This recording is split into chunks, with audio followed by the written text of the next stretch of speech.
Ramagat las Concordia agus Tásarm Deshvam and Tover Shaw or Hogail and Shaw Sazail. Minister, there are 3,000 people living in our offshore islands. It's a very, very small population, very valuable population, but a very, very small population. Now, there are basic GP services on most of the islands with a reasonably large population. But for all other services, islanders must go to the mainland. And this imposes all sorts of challenges.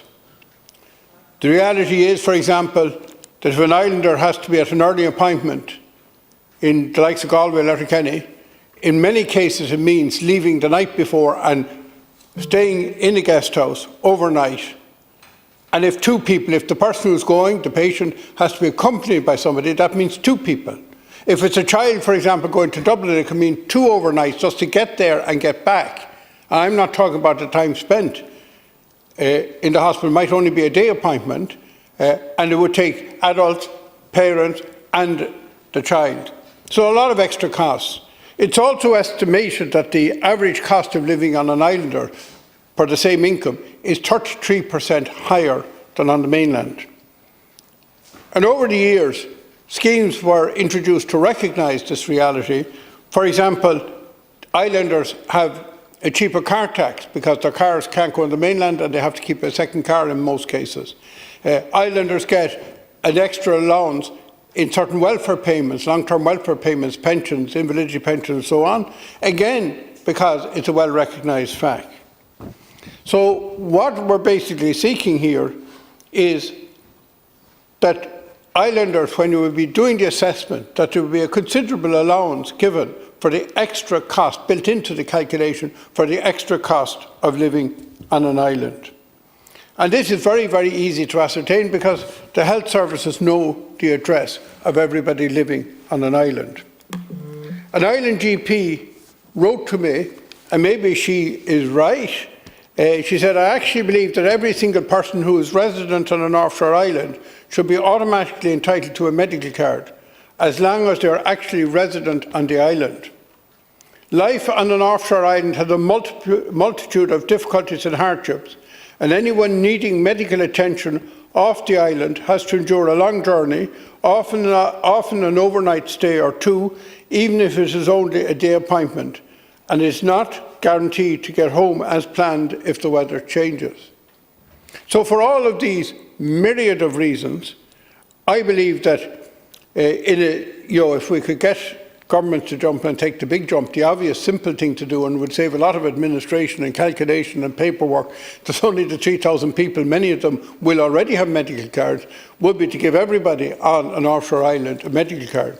But if that's too big a jump to take in one go, the alternative is to build into the calculation, as I said, a considerable allowance, so that what would be reflected is not the nominal income, because as I said, it's 33% dearer to live in an offshore island, but the reality of how much disposable income a person has, which is, as we know on the island, much less than on the mainland.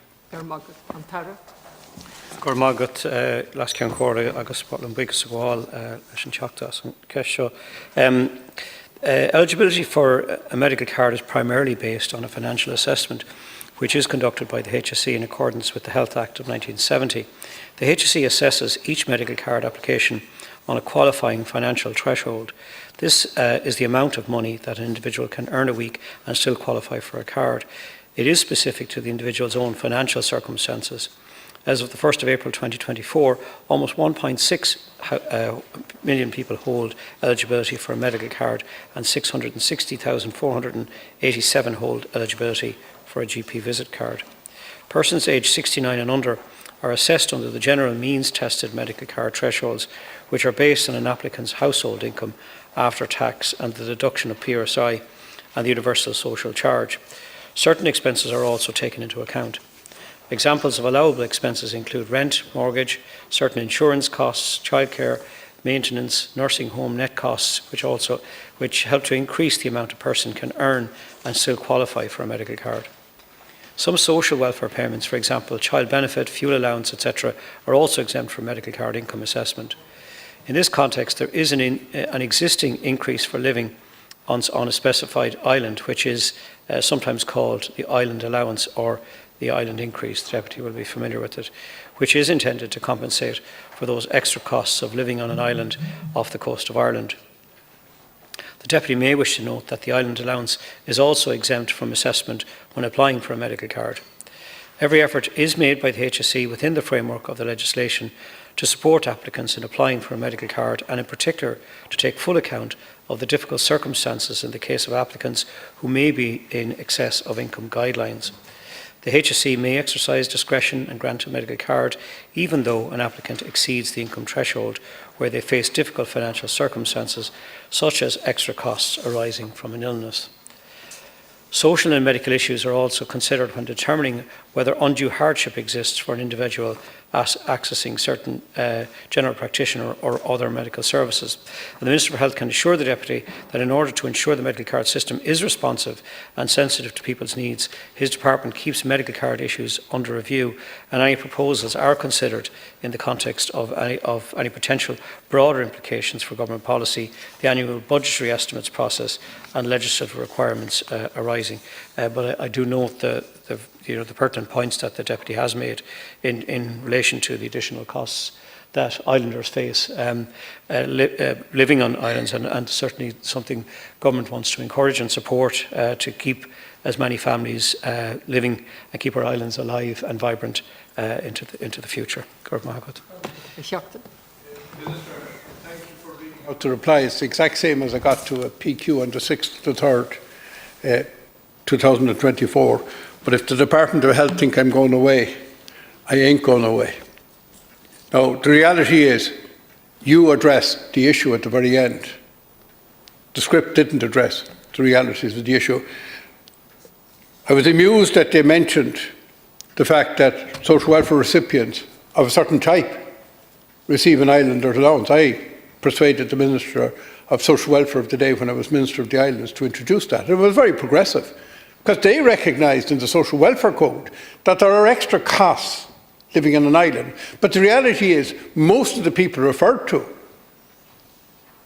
in that part of the reply already have medical cards, because mainly they're pensioners, and as you know, for over 70-year-olds, there's much higher thresholds. So they're not the target group. There are many people in the islands who are young, who are working, and we want a lot more young and working people on the islands. We want to create a viability to rear families on the islands. And not only do the children up to a certain age to get GP cards, but we need full medical cards, and we need it for the parents, because for two reasons. One, it's dearer to live on an island, irrespective of your health condition. But the second one, it is way more expensive to access medical services. As you can appreciate, if you to travel from an island, get to the mainland, and as we have pointed out in many cases, and as the doctor pointed out, stay overnight or a second overnight just to get to your appointment and back, even though it might be only a day appointment. So, Minister, I hope that's what you'll say. You needn't bother, there's probably another script, but maybe we deal with the issue rather than the scripts. So what I hope you'd say is that you will print out the transcript of this debate and make sure it gets into the right hands. And can I suggest to you, this would be a cost-neutral exercise, because by the time they take all these criteria and they do all this means testing, the cost of giving the medical card would be well covered by very, very expensive saving, or expensive and very expensive bureaucracy. I won't be disingenuous and read the script, Deputy, and in closing, because you're well aware of the response. But certainly, the issues you're raising are a much broader issue in terms of the reality of living on the islands in this day and age. And I do think it is a broader issue for government and future government to consider in terms of the supports that can be put in place in terms of economic, financial, and other supports to ensure, and it's something we all want to achieve, that we keep families not living on the island, but also increase the number of people living on the islands, particularly to attract young people who want to choose living out on our beautiful islands as a lifestyle and as a way of living, as a wonderful way of living. But I think, as I outlined in the opening response, that's the scheme that's in place. But I think what you're raising here is a much broader issue about affordability and the harsh reality at times of services being available on the mainland and people being able to access those services and being able to afford to access those services. So certainly I will take these back to the Minister and wider discussion within government around that as well.